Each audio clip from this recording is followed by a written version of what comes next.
लोगों ने कल पढ़ा था अक्षांश रेखाओं के बारे में, आज हम पढ़ेंगे देशांतर रेखाओं के बारे में। देशांतर रेखाएं क्या हैं, इनका महत्व क्या है, ठीक है। तो देखेंगे हम जो जैसे जी मान लीजिए हमने जो ग्लोब है,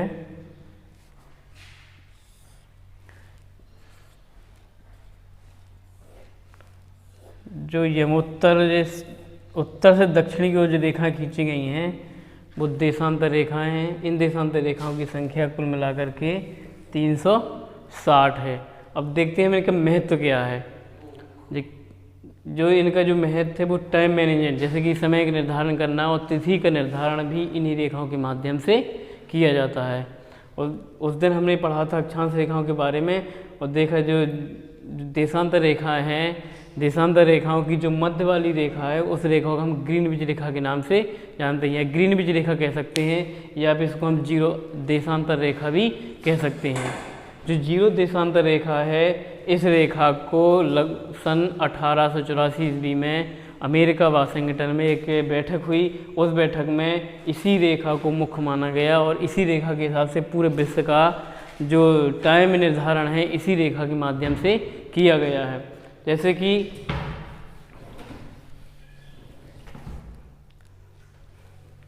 जीरो देशांतर रेखा है। अब जो जीरो देशांतर रेखा है इससे जब व्यक्ति यहाँ से, जैसे एक व्यक्ति यहाँ पर खड़ा हुआ है तो यहाँ पर 12 बजेगा। कितना बजेगा यहाँ पर बजेगा 12 बजेगा।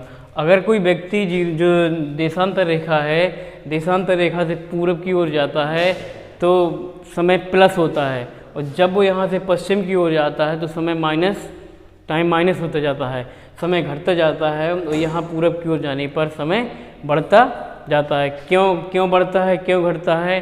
क्योंकि जो पृथ्वी है वो पश्चिम से पूरब की ओर सूर्य की परिक्रमा करती है, ठीक है। तो ये वाला क्षेत्र पूरब है, ये वाला पश्चिम है। उसका भी एक सिस्टम होता है, जब पृथ्वी सूर्य के सामने, जैसे एग्जाम्पल 4, ये तुम्हारी ये है आपकी क्या है, ये पृथ्वी है, ठीक है ना,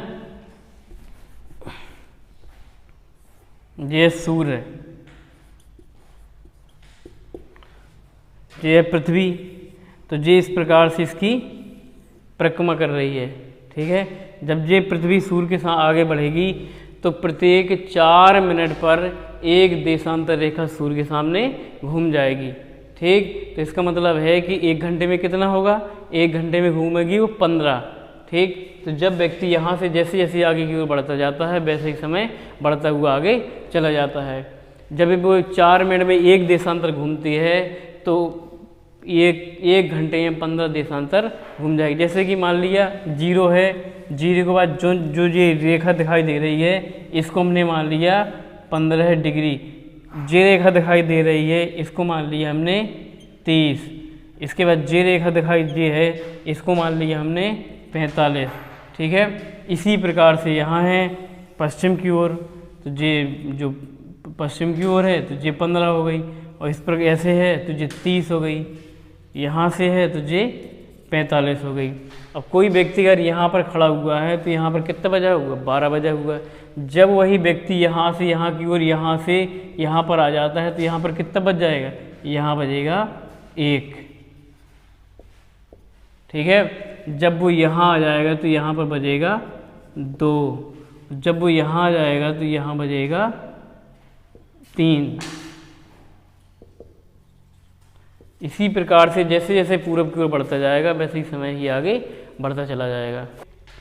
तो अब तो आप समझ गए होंगे कि जब पृथ्वी 1 घंटे में 15 देशांतर घूमते हैं, हम पूरब की ओर जाएंगे तो समय बढ़ेगा और पश्चिम की ओर जाएंगे तो समय घटेगा। जैसे एक व्यक्ति यहाँ से 15 माइनस पश्चिम की ओर जाएगा तो 1 घंटे का समय घट जाएगा। यहाँ पर 12 बजा हुआ है, जब वो 15 यहाँ पश्चिम की ओर आ जाएगा, 15 देशांतर पश्चिम की ओर आ जाएगा तो यहाँ पर 11 बज जाएगा, ठीक है। तो इसी प्रकार से जब व्यक्ति आगे की ओर यहाँ बढ़ता चला जाता है तो समय बढ़ता ही चला जाता है। जब वो धीरे यहाँ 180, जो 180 पूरब और 180 पश्चिम देशांतर रेखा को अंतर्राष्ट्रीय तिथि रेखा घोषित किया गया है। जब व्यक्ति यहाँ से यहाँ पर 180 पूरब की ओर आ जाता है तो फिर 12 घंटे का अंतर निर्धारित होता है, और जब यहाँ से यहाँ आता है तो 12 घंटे। एक व्यक्ति मान ली हमने कि एक व्यक्ति यहाँ पर है 180 डिग्री जो देशांतर रेखा है पश्चिम की ओर, एक व्यक्ति यहाँ है, अगर वो व्यक्ति यहाँ से यहाँ की ओर आता है तो पूरी तिथि परिवर्तित हो जाएगी, यानी कि पूरे 24 घंटे का अंतर हो जाएगा। एक व्यक्ति यहाँ से बढ़ा, यहाँ पर ग्रीनविच पर 12 घंटे हुआ, यहाँ से यहाँ बढ़ा तो 12 घंटे हुआ। जैसे तो बच्चों इसके माध्यम से आप समझ चुके होंगे कि समय का निर्धारण कैसे होता है, जो तिथियों का परिवर्तन होता है वो कैसे होता है। ये तो समझ लिए हमने, अक्षांश समझ लिया, देशांतर। अब इन्हीं को देखते, इसको देखते हैं हम इसमें इंडिया भारत के मैप में देखते हैं कि जो अक्षांश और देशांतर रेखाओं में भारत की विश्व में क्या स्थिति है, तो उसको हम देखेंगे। अगर हम जैसे अक्षांश रेखाओं में देखेंगे तो यहाँ से मान लीजिए भूमध्य रेखा है, इसके भारत के नीचे से गुजरती है, ठीक। अब जो अक्षांश रेखाएं हैं उसमें भारत की स्थिति क्या है, तो यहाँ से जो रेखा जाती है नीचे से होती हुई, जो ये वाली रेखा है वो है 8 डिग्री 4 मिनट, ठीक है। 8 डिग्री 4 मिनट उत्तरी अक्षांश से लेकर के और यहाँ पर 37 डिग्री 6 मिनट उत्तरी अक्षांश। जो भारत की स्थिति अक्षांश रेखाओं में है वो 8 डिग्री 4 मिनट से लेकर के 37 डिग्री 6 मिनट उत्तरी अक्षांश के मध्य में है। इसी प्रकार से हम इसको अगर रेखाएं से खींचते चले जाएंगे तो ये अक्षांश रेखाएं ही दिखाई दे रही हैं, ठीक है। 8 हो गई, इसकी यहाँ से 10 हो गई, अब इसको ऐसे 15 है, 20 है, इसी 30 है, इसी प्रकार से 37 डिग्री 6 मिनट उत्तरी अक्षांश, जो अक्षांश रेखाओं में भारत की स्थिति है।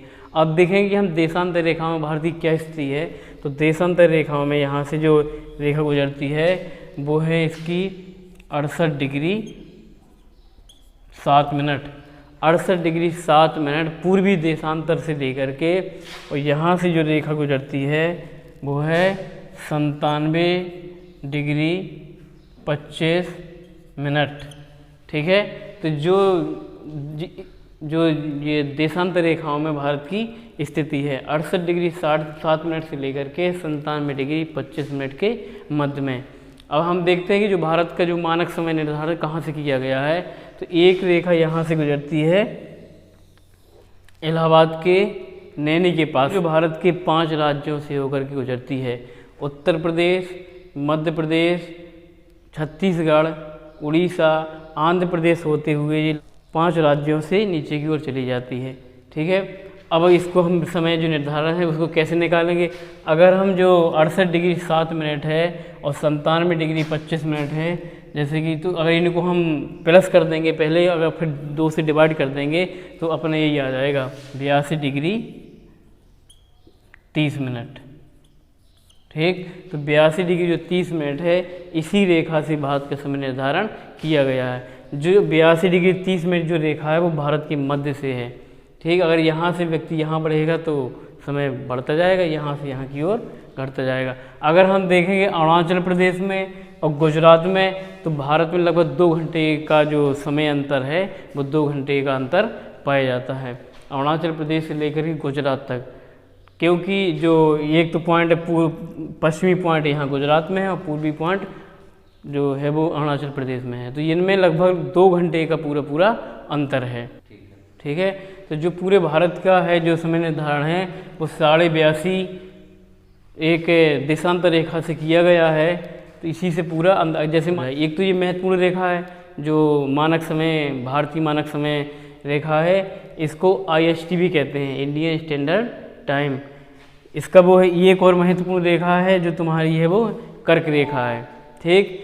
जो कर्क रेखा है वो 23/2 यानी कि 23.5 डिग्री जो अक्षांश रेखा है उसको हम कर्क रेखा के नाम से जानते हैं। ये भी एक बहुत महत्वपूर्ण रेखा है जो भारत के मध्य से गुजरती है, लगभग 8 राज्यों से होकर ये रेखा गुजरती है, ठीक है। तो अगर हम ये कर्क रेखा के नीचे की ओर बात करेंगे तो यहाँ का तापमान अधिक रहता है और जैसे जैसे ऊपर की ओर बढ़ते जाएंगे तो तापमान कम रहेगा। यहाँ की जलवायु में और यहाँ की जलवायु में बहुत अंतर है। भारत एक ऐसा देश है, विश्व में एक ऐसा देश है जिसमें समस्त प्रकार की वनस्पतियाँ पाई जाती हैं, मिट्टियाँ विभिन्न प्रकार की पाई जाती हैं और विभिन्न प्रकार की जलवायु भी बहुत अलग प्रकार की है। और एक और देखें हम यहाँ मेघालय में, चेरापूंजी में, तो विश्व में सबसे अधिक वर्षा होती है। अगर दूसरी ओर लेह में देखें तो सबसे कम वर्षा होती है। अगर हम राजस्थान में चले जाए तो बहुत ही कम वर्षा होती है। ठीक है, तो जो ये कि भारत की जो बनावट है या ऐसी स्थिति में स्थित है कि पूरे विश्व से पूरी तरह से भिन्न है ये। ठीक है, अगर यहाँ तमिलनाडु की बात करें तो पूरे एकदम से काले लोग पाए जाते हैं। अगर वहीं हम जम्मू कश्मीर पहुँच जाएं तो गोरे लोग पाए जाते हैं। ये जलवायु का ही परिवर्तन है। ठीक है, तो इस प्रकार से अक्षांश और देशांतर रेखाओं की स्थिति भारत में हमने इसको देखा और पढ़ा। आपकी जो कर्क रेखा है, जो 23.5 अक्षांश रेखा है, वो भारत 8 राज्यों से होकर के गुजरती है। इसके लिए कि वो ट्रिक है, एक तरीका है याद करने के लिए, मित्र पर गमछा झार। यहाँ से देखेंगे मिजोरम, या फिर यहाँ से देखते हैं सबसे पहले जब ये रेखा गुजरती है सबसे पहले जाती है गुजरात, इसके बाद राजस्थान, फिर मध्य प्रदेश, फिर वो झारखंड, फिर छत्तीसगढ़, फिर पश्चिम बंगाल, फिर मिजोरम और त्रिपुरा। इसी प्रकार से लगभग 8 राज्यों से होकर जो कर्क रेखा गुजरती है। ठीक, अब देखते हैं हम भारत के जो पड़ोसी देश हैं कौन कौन से हैं। तो यहाँ पर देखेंगे तो जो भारत का जो पड़ोसी देश है वो है पाकिस्तान। यहाँ पर है तुम्हारा चीन है, यहाँ पर तिब्बत,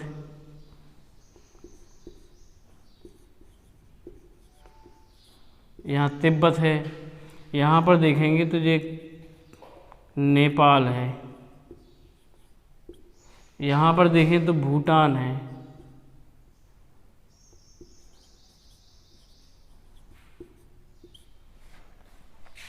यहाँ पर देखेंगे तो बांग्लादेश है।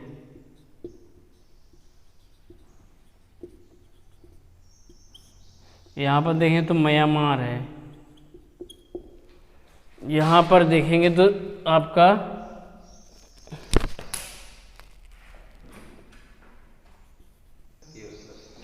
ये हो गया तुम्हारा श्रीलंका। यहाँ पर देखेंगे छोटे छोटे कुछ द्वीप हैं, जो है तुम्हारा मालदीव। ठीक है, तो मुख्य रूप से ये भारत के पूरे पड़ोसी देश हो गए। अगर हम भारत की जो मुख्य बिंदु देखेंगे तो उनकी भी चर्चा करेंगे, जैसे कि उत्तर से दक्षिण, पूरब से पश्चिम, कौन कौन से बिंदु कहाँ कहाँ स्थित हैं। तो पहले देखेंगे हम जो ऊपर जम्मू कश्मीर में बिंदु है उसको कहते हैं इंद्रकोल के नाम से वो जाना जाता है। ठीक है, जो भारत का उत्तरतम बिंदु है वो जम्मू कश्मीर में स्थित है, उसको कहते हैं हम इंद्रकोल के नाम से जानते हैं। और जो भारत का दक्षिणतम बिंदु है वो यहाँ पर अंडमान निकोबार में स्थित है, उसको हम इंद्रा पॉइंट के नाम, उत्तर वाला इंद्रकोल, दक्षिण वाला इंद्रा पॉइंट के नाम से जानते हैं। और जो भारत का पश्चिमी बिंदु है वो गुजरात में स्थित है, उसको सरक्रीक के नाम से जानते हैं। और जो पूर्वी बिंदु है वो अरुणाचल प्रदेश में स्थित है, इसको किबिथु या बालांगू के नाम से जानते हैं। तो ये रही चर्चा पॉइंट बिंदुओं के ऊपर। अब हम देखते हैं भारत की लंबाई और चौड़ाई। ठीक है, तो यहाँ से लेकर के जम्मू कश्मीर से लेकर के जो कन्याकुमारी तक है, भारत की जो यहाँ से सीधे ये वाली दूरी है तो वो है लगभग कितनी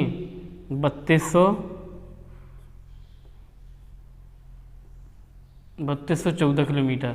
और जो यहाँ से लेकर के गुजरात से लेकर के अरुणाचल प्रदेश तक है उसकी दूरी है 2933।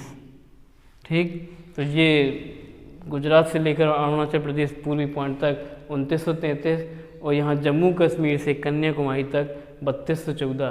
तो ये रही भारत की दूरी पूरब से पश्चिम और उत्तर से दक्षिण की। ये रहा। अब कल हम समझेंगे भारत के भौतिक स्वरूप को, जिसमें हम लोग पढ़ेंगे भारत को कितने भागों में बांटा गया है। ठीक है, भारत की जलवायु कैसी है, फिर आगे हम मिट्टियों की चर्चा करेंगे। ठीक है, धन्यवाद बच्चों।